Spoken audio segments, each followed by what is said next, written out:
오늘 아침 하나님께서 저희들에게 주시는 말씀입니다. 신약성경 192면 사도행전 4장 1절에서 12절의 말씀입니다. 신약성경 192페이지 사도행전 4장 1절에서 12절까지의 말씀을 제가 봉독해 드립니다. 하나님의 말씀을 경청하시기 바랍니다. 사도들이 백성에게 말할 때에 제사장들과 성전 맡은 자와 사두개인들이 이르러 예수 안에 죽은 자의 부활이 있다고 백성을 가르치고 전함을 싫어하여 그들을 잡음의 날이 이미 저물었으므로 이튿날까지 가두었으나 말씀을 들은 사람 중에 믿는 자가 많으니 남자의 수가 약 5천이나 되었더라. 이튿날 관리들과 장로들과 서기관들이 예루살렘에 모였는데 대제사장 안나스와 가야바와 요한과 알렉산더와 및 대제사장의 문중이 다 참여하여 사도들을 가운데 세우고 묻되 너희가 무슨 권세와 누구의 이름으로 이 일을 행하였느냐. 이에 베드로가 성령이 충만하여 이르되 백성의 관리들과 장로들아, 만일 병자에게 행한 착한 일에 대하여 이 사람이 어떻게 구원을 받았느냐고 오늘 우리에게 질문한다면 너희와 모든 이스라엘 백성들은 알라. 너희가 십자가에 못 박고 하나님이 죽은 자 가운데서 살리신 나사렛 예수 그리스도의 이름으로 이 사람이 건강하게 되어 너희 앞에 섰느니라. 이 예수는 너희 건축자들의 버린 돌로서 집 모퉁이의 머릿돌이 되었느니라. 다른 이로서는 구원을 받을 수 없나니 천하 사람 중에 구원을 받을 만한 다른 이름을 우리에게 주신 일이 없음이라 하였더라. 아멘.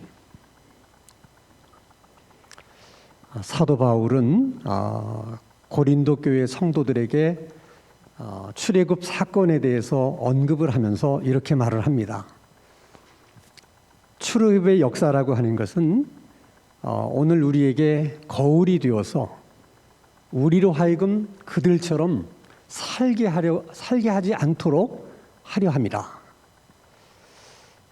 다른 말로 하면 사도 바울은 성경을 내면을 볼 수 있는 거울이라고 해석을 한 것입니다.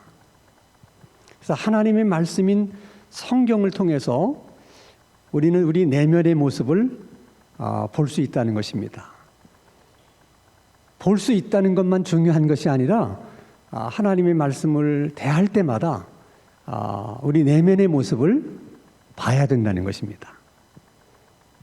이 세상에 우리의 속사람, 우리의 내면의 그 모습을 볼 수 있게 해줄 수 있는 거울은 오직 하나님의 말씀밖에는 없기 때문에, 그래서 할 수 있으면 하나님 말씀을 가까이에 두고 시간이 날 때마다 말씀을 열심히 읽는 일이 중요해요. 그 일만 중요한 것이 아니라 더 중요한 것은 우리가 성경을 읽으면서 또 성경 말씀을 들으면서 그 성경 속의 이야기를 통해서 또 성경 속에 등장하는 많은 인물들을 통해서 우리 내면이 어떻게 생긴 것일까, 우리 내면의 모습을 발견하고 나의 속사람이 어떤 것인지를 찾아보는 것입니다. 바라기는 오늘도 우리가 하나님이 주신 본문 말씀을 가지고 말씀을 함께 상고할 때 이 말씀을 통해서 우리 내면의 진짜 모습을 다시 한번 볼 수 있고 발견할 수 있는 그런 은혜가 우리 모두에게 있게 되기를 간절히 바랍니다. 베드로와 요한이 성전 문 앞에 앉아서 구걸하던 안증뱅이를 고친 그 기적의 사건은 정말 모든 소문을 압도할 만큼 크고 놀라운 일이었습니다. 많은 사람들이 베드로와 요한을 주목할 때 베드로와 요한은 이런 기적이 어떻게 해서 일어날 수 있는지 그것을 설명하는 과정 속에서 자연스럽게 그들에게 복음을 전하고 또 전도하는 기회로 삼게 됩니다. 문제는 전도하던 베드로와 요한이 종교 지도자들이 보낸 사람들에 의해서 붙잡혀가게 되었다는 것입니다. 그래서 먼저 우리가 한번 시간을 유념해 볼 필요가 있습니다. 사도행전 3장 1절 말씀을 보면 제9시 기도 시간에 성경에 나오는 시간에다가 6시간을 더하면 우리 시간이 됩니다. 그러니까 오후 3시에 베드로와 요한이 성전에 기도하러 갔다가 안증뱅이를 고친 거예요. 그 기적이 일어난 시간은 대략 오후 3시쯤 됩니다. 자, 사도행전 4장 3절의 말씀을 보면 베드로와 요한이 전도하다가 잡혀간 시간은 날이 이미 저물었으므로, 그러니까 해가 질 무렵에 잡혀간 것입니다. 해가 질 무렵이라고 하는 것은 우리나라 시간으로 대략 오후 5시에서 6시를 말하는 것입니다. 자, 그렇다면 베드로와 요한은 적어도 2시간 넘게 전도를 하고 있었다는 사실을 우리가 알게 되는 것이죠. 만약에 베드로와 요한이 20-30분만 전도하고 그 자리를 떠났다면 아마도 잡혀가는 일은 없었을 거예요. 근데 2시간 넘게 전도를 하다 보니까 그들이 전도한다는 소식이 상부에 보고가 되었고 그들을 체포하라고 하는 지시가 내려온 것입니다. 자, 궁금한 것은 종교 지도자들은 왜 전도하고 있던 베드로와 요한에게 체포 지시를 내린 것일까? 그것은 베드로와 요한이 예수의 부활에 대해서 말했기 때문에 그렇습니다. 자, 종교 지도자들이 왜 예수를 죽였습니까? 예수를 따르는 무리들이 점점 늘어나는 것에 대한 부담감 때문이었어요. 그래서 저 예수만 사라져 준다면 예수를 따르던 많은 무리들도 자연스럽게 저절로 다 없어질 텐데, 그런 판단으로 예수를 죽인 것입니다. 우리나라의 경우에도 보면 신흥 종교 가운데 전도관이라고 하는 것이 있었습니다. 1960년대부터 시작해서 70년대에 이르면서 전도관의 교세가 정말 사람들이 생각하는 그 이상으로 빠르게 그 세가 확산되어 가고 있었습니다. 많은 교회들이 염려를 많이 했죠. 근데 교주인 박태선 씨가 죽고 난 그 다음부터 교세가 점점 줄어들어 가더니 지금은 전도관이 있는지 없는지 정말 모를 만큼 아주 미미해져 버린 그런 전도관이 되고 말았습니다. 유대 종교 지도자들도 예수만 죽이면 전도관처럼 그렇게 될 거라고 생각을 한 것입니다. 근데 문제는 아랫사람들의 보고에 의하면 그 예수의 제자들이 다시 예수에 대해서 말한다는 거예요. 특별히 살아났다고 주장하는 것입니다. 근데 더 놀라운 것은 많은 사람들이 그 베드로와 요한의 말에 귀를 기울일 뿐만 아니라 그 중에는 베드로와 요한을 따르는 사람들이 점점 늘어나고 있다고 하는 보고였습니다. 그들은 그 보고를 듣고 정말 크게 놀랐죠. 자기들은 예수를 죽인 것으로 모든 불씨가 꺼졌다고 생각했는데 그 제자들이 나서서 지금 죽은 예수에 대해서 말하고 있고 많은 백성들이 그 말에 귀를 기울이 또 따르고 있다고 하는 이런 보고가 도대체 꺼졌다고 생각했던 불씨가 이거 다시 살아나는 것인가? 앞으로 이 일이 어떻게 될 것인가? 그 점이 많이 염려가 됐고 또 한편으로는 두렵기도 한 것이었습니다. 그들의 입장에서 보면 충분히 그럴 수 있는 것이죠. 자, 그런데 놀라운 사실은 40년 동안 안진뱅이로 있는 자가 일어난 일 때문에 지금 다 생긴 일이거든요. 근데 그 일에 대해서 이 유대 종교 지도자들은 보통 사람들이 생각하는 것처럼 그런 의미를 부여하지를 않았습니다. 그들은 항상 자기들의 자리를 보존하고 자기들의 기득권을 지키는 일에만 관심이 있었어요. 그래서 모든 생각, 모든 판단도 항상 그 기준을 가지고 하는 거예요. 이렇게 하는 것이 내 자리를 보존하는 데 도움이 될까 안 될까? 내 기득권을 내가 유지하는 데 도움이 될까 안 될까? 항상 그 기준으로 판단하고 생각하는 겁니다. 그러니까 40년 동안 안중병으로 있다가 일어난 그 기적의 사건도 그런 기준으로만 보는 거예요. 어떤 사람이 낚시를 하고 있는데 가만히 지켜보니까 이상한 점이 한 가지 있어요. 큰 물고기가 잡히면 풀어주고 작은 물고기가 잡히면 바구니에 담는 겁니다. 아니, 보통의 경우에는 큰 물고기가 잡히면 바구니에 담고 작은 물고기가 잡히면 풀어주는 거잖아요. 근데 이 사람은 정반대로 하고 있기 때문에 너무 궁금해서 물어봤어요. 아니, 보통 사람은 큰 물고기는 바구니에 담고 작은 물고기가 잡히면 풀어주는데 왜 당신은 반대로 하시는 겁니까? 그렇게 하시는 특별한 이유라도 있으십니까? 그랬더니 낚시하는 사람이 아주 쉽게 대답을 하는 거예요. 다른 이유는 없고요. 우리 집에 있는 후레이팬이 너무 작아서 그렇습니다. 자, 여러분, 이런 얘기를 듣는 사람들은 다 똑같은 생각을 해요. 아니, 그러면 후레이팬을 큰 것으로 바꾸면 될 일을, 사람이 어리석어도 이렇게 어리석을 수가 있나? 그게 사실 맞는 말이에요. 근데 문제는 우리가 그렇게 어리석은 사람들이라는 것입니다.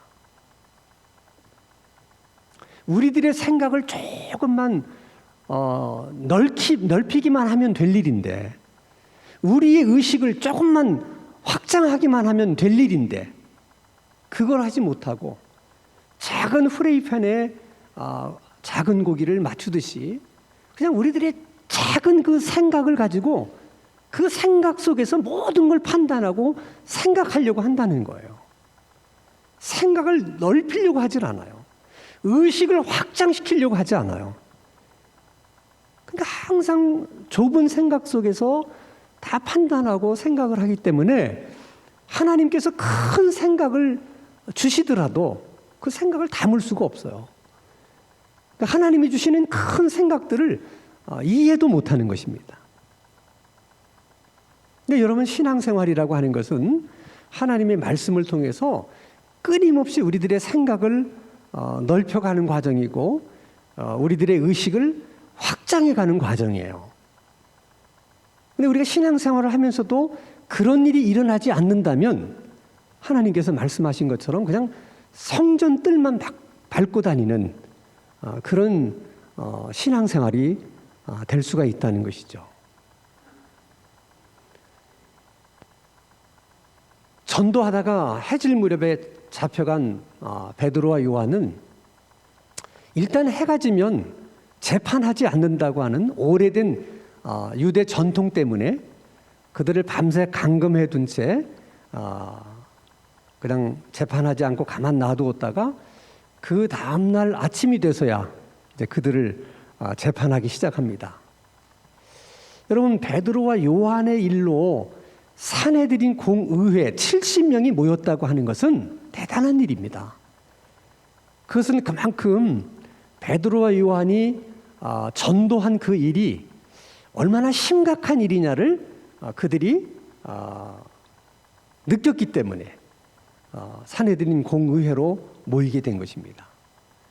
그러니까 베드로와 요한의 입장에서는 그 산헤드린 공의회 앞에 선다는 것 자체가 굉장히 두렵고 떨리는 일입니다. 왜 그런지 한번 생각해 보세요. 여러분, 예수님을 사형에 해당한다고 판결하고 빌라도에게 넘겨준 사람이 대제사장 가야바입니다. 근데 지금 베드로와 요한이 서 있는 그 사내들인 공의회 앞에 그 대제사장 가야바가 있는 거예요. 뿐만 아니라 예수님을 빌라도에게 넘겨주는데 찬성했던 그 장본인들이 그대로 그 자리에 남아 있는 것입니다. 그러면 여러분, 예수를 죽였던 그들이 그의 제자인 베드로와 요한을 죽이는 것이 어렵겠습니까?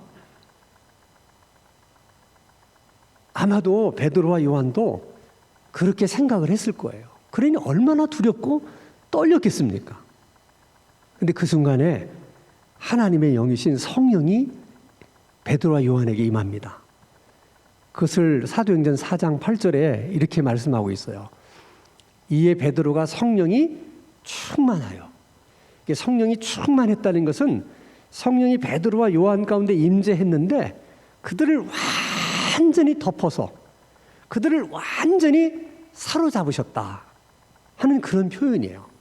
그랬더니 그 두려움이 다 떠나가는 거예요. 왜 이런 일이 가능한가? 여러분, 사람은 사람을 두려워할 수 있어요. 그래서 대제사장 가야바를 두려워할 수 있고 또 빌라도도 두려워할 수 있어요. 그리고 사람은 죽음도 두려워할 수 있습니다. 근데 하나님의 영이신 성령은 사람을 두려워하지 않아요. 하나님의 영이신 성령은 가야바도 두려워하지 않고 빌라도도 두려워하지 않고 죽음도 두려워하지 않습니다. 하나님의 영이신 성령은 이 세상 그 어떤 것도 그 무엇도 두려워하지 않습니다. 두려움이 없는 영이에요. 그래서 그 영이 우리 가운데 임하게 되면 우리 안에 있는 두려움도 다 떠나는 것입니다. 그래서 여러분, 순교가 가능한 거예요. 사내들인 공의 앞에 서서 가장 두렵고 떨리는 그 순간에 성령이 임하니까 두려움이 떠나는 거예요. 그러자 베드로와 요한이 사내들인 공의 앞에서 다시 한번 전도를 해요. 너희들이 40년 동안 안증뱅이로 있다가 일어난 그 사건 때문에 지금 궁금해서 그러는 거냐? 내가 그 문제에 대해서 명쾌하게 대답하겠다. 그것은 너희들이 죽인 예수가 다시 살아나셔서 살아계신 예수님이 그를 고치신 것이고 그를 구원한 것이다. 너희들은 예수를 버렸지만 하나님은 너희들이 버린 돌을 모퉁이 돌이 되게 하셨다. 그렇게 전도를 합니다. 여러분, 생각해 보면 일반 백성들 앞에서 이렇게 전도하는 것은 그럴 수 있다고 우리가 생각할 수 있지만은 사내들인 공의 앞에서 이렇게 전도한다는 것은 상상하기 어려운 일이에요. 이건 정말 여러분, 정말 어려운 일입니다. 그 얘기를 들은 사내들인 공의의 사람들은 어떻게 생각했겠어요? 이 자식이 여기가 어디라고 막말을 하는 거야. 말이면 다 말이야? 어디다 대고 지금 이러면 당장 태장을 쳐서 투옥시킬 수 있습니다. 그렇게 하는 것은 그들에게 손바닥 뒤집는 것보다 쉬운 일이에요. 베드로와 요한이라고 해서 그걸 몰랐겠어요? 근데 두려움이 떠나니까 그렇게 말할 수 있었던 거예요.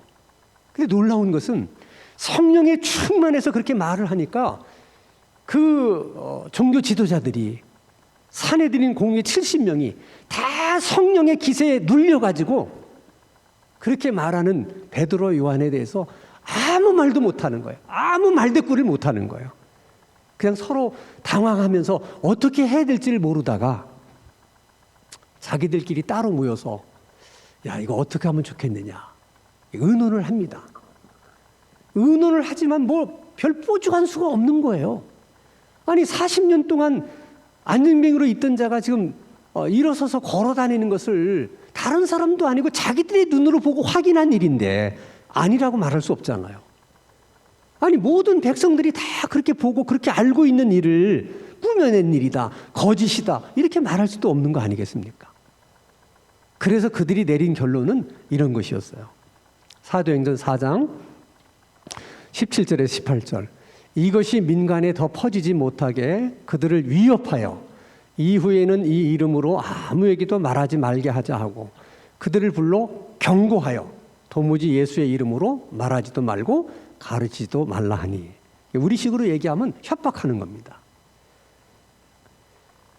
오늘 일은 그냥 없던 일로 하겠다. 이번 한 번만 우리가 그냥 넘어가 줄 텐데 차후에 또다시 그렇게 할 때는 절대로 가만두지 않겠다 하고 협박하는 겁니다.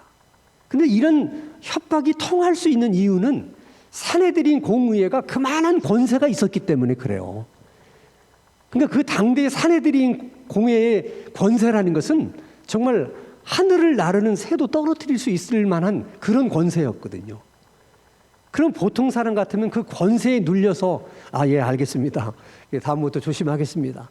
그리고 나와야 되는데, 근데 베드로 요한은 전혀 그렇지 않았어요. 그런 위협 속에서 베드로와 요한이 어떻게 했는지를 한번 우리가 주목해 볼 필요가 있습니다. 자, 사도행전 4장 19절에서 20절. 베드로와 요한이 대답하여 이르되 하나님 앞에서 너희의 말을 듣는 것이 하나님의 말씀을 듣는 것보다 옳은가 판단하라. 우리는 보고 들은 것을 말하지 아니할 수 없다 하니. 아니, 어떻게 이렇게 당당할 수 있는 겁니까?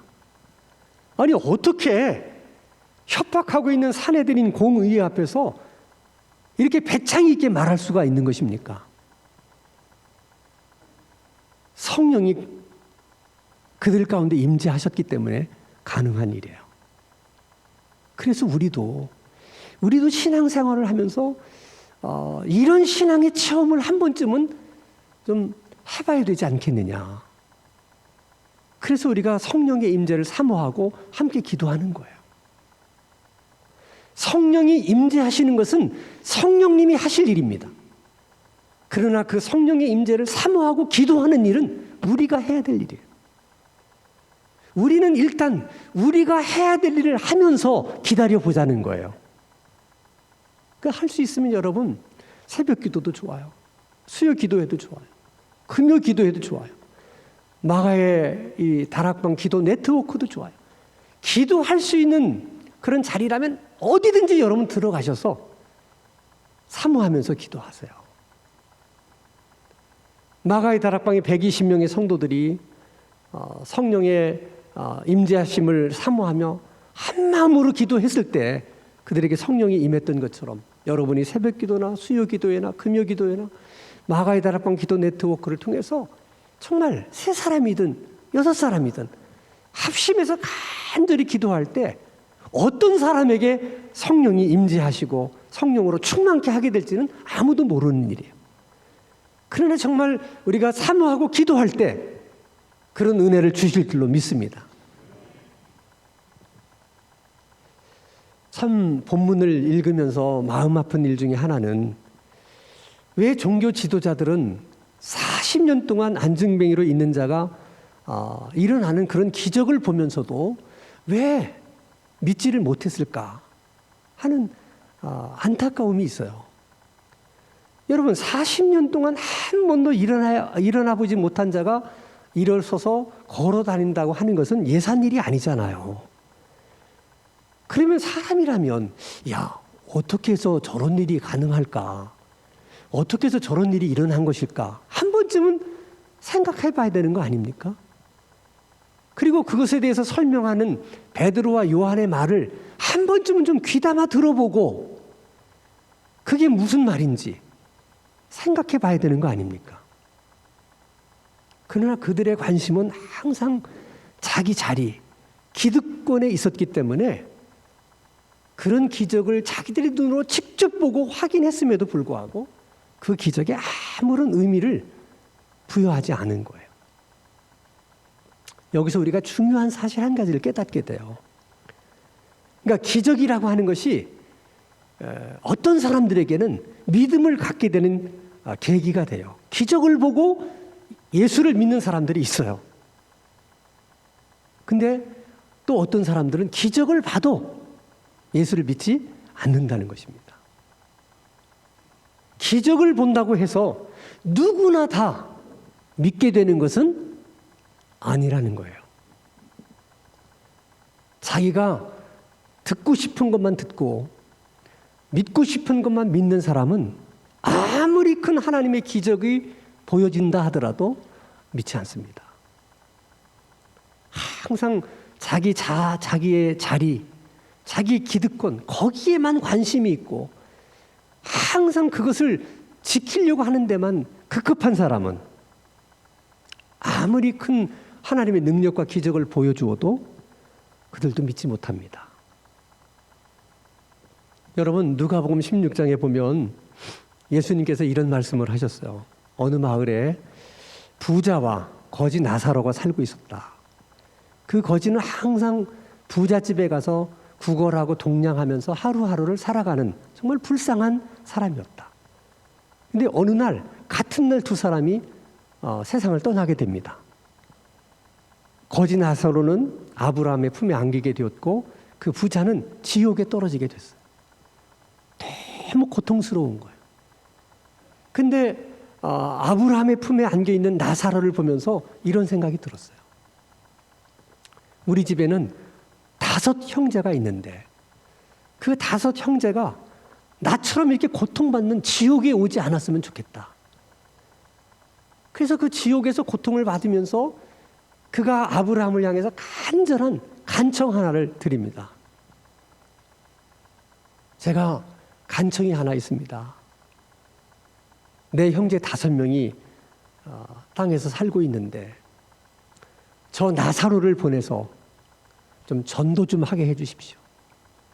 그래서 내가 고통받는 이곳에 5 형제만은 오지 않게 해 주십시오. 그때 아브라함이 이렇게 얘기하는 거예요. 네 형제들이 살고 있는 그곳에는 모세도 있고 선지자들도 있다. 신약적으로 얘기하면 복음을 전하는 자들이 있다는 거예요. 그러니까 또 이 부자가 말합니다. 아닙니다. 그들의 말은 듣지 않을지 몰라도 나사로가 살아나서 가서 전도를 하면 반드시 믿을 것입니다.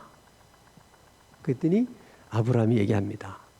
복음을 전하는 자의 얘기를 듣지 않으면 죽은 나사로가 살아나서 그들에게 가서 전도한다 하더라도 그들이 받아들이지 않을 것이다. 그리고 믿지 않을 것이다. 여러분, 기적을 본다고 해서 다 예수 믿는 거 아니에요.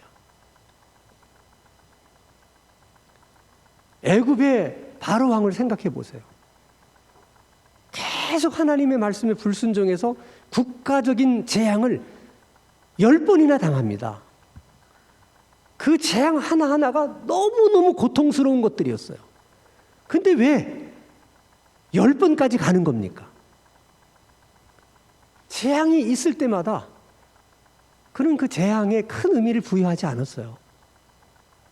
이유는 60만이나 되는 이스라엘의 노동력, 그걸 잃어버리고 싶지 않아서 그렇게 했던 것입니다. 본문의 유대 종교 지도자들도 자신의 기득권을 잃어버리지 않으려고 떠올라온 기적을 자기 눈으로 보고 확인했음에도 믿으려는 마음을 갖지를 않은 것입니다. 여러분, 기적을 보는데도, 기적을 보고도 누구나 믿는 것이 아니라면 하나님이 은혜를 주신다고 누구나 받을 수가 있겠습니까? 왜 하나님의 기적을 보고도 믿지 못하는 것일까?